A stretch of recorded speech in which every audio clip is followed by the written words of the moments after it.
அதிமுக நான் சொந்தம் கொண்டாடணும்னா நான் ஒண்ணு அதிமுக உறுப்பினரா இருக்கணும், இல்ல அதிமுகவுடைய உறுப்பினருக்கு பிள்ளையா பிறந்திருக்கணும். இப்ப ஜோசப் விஜய் மானங்கட்ட முதலமைச்சர் அண்ணா திராவிட முன்னேற்ற கழகத்தை அபகரிக்க நினைக்கிறாரே. விஜய் அவர்களே, நீங்கள் என்ன அதிமுக உறுப்பினரா இல்ல அதிமுக காரனுக்கு பிறந்தவரா?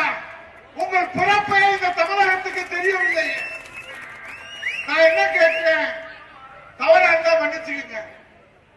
இதுவரைக்கும் தமிழகத்தில் வரலாற்றில் முதலமைச்சராக இருந்தவர்களுடைய தாயும் தந்தையும் யார் என்பது தமிழ்நாட்டு வாக்காளர்களுக்கு நன்றாக தெரியும். எனக்கு என்ன டவுட்னா, இன்னைக்கு 1.5 கோடி பேர் ஓட்டு போட்டு முதலமைச்சர் விஜயை தேர்ந்தெடுத்திருக்கலாம்.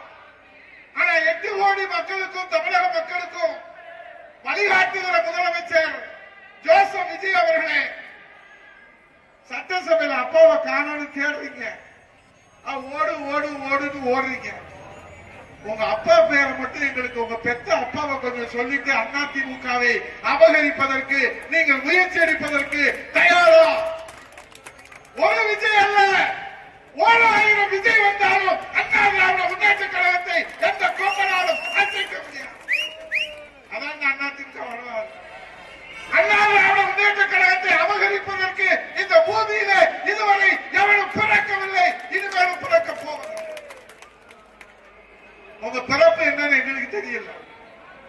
இது அநாகரிகமா யாரும் நினைக்க வேணாம். எனக்கு இருக்கிற சந்தேகத்தை கேட்கிறேன், அவருக்கு தெரிஞ்சா சொல்லுங்க, நாங்க தெரிஞ்சுக்கலாம். அதெல்லாம் அவங்க அப்பா யாருன்னு ஒரு அம்மா போய் அமைச்சர் கேட்கிறாங்கல்ல, வாட் இஸ் யுவர் ஃபாதர்? நான் கேட்கிறேன் விஜயை பார்த்து, வேர் இஸ் யுவர் ஃபாதர் அப்படின்னு நான் கேட்கிறேன், உதயகுமார் கேட்கிறேன், சொல்லுங்க.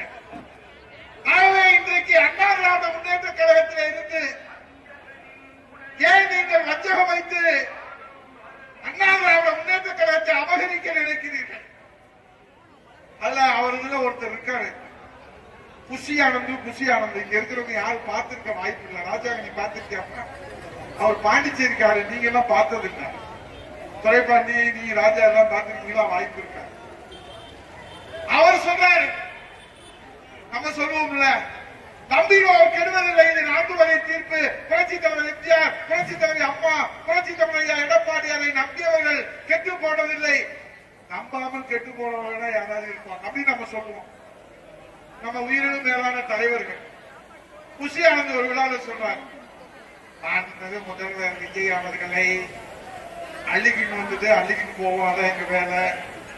அவரை நம்பினவங்க இந்த தமிழ்நாட்டில் வாழ்ந்ததா சரித்திரமே இல்லை, கெட்டு போனதா சரித்திரம்.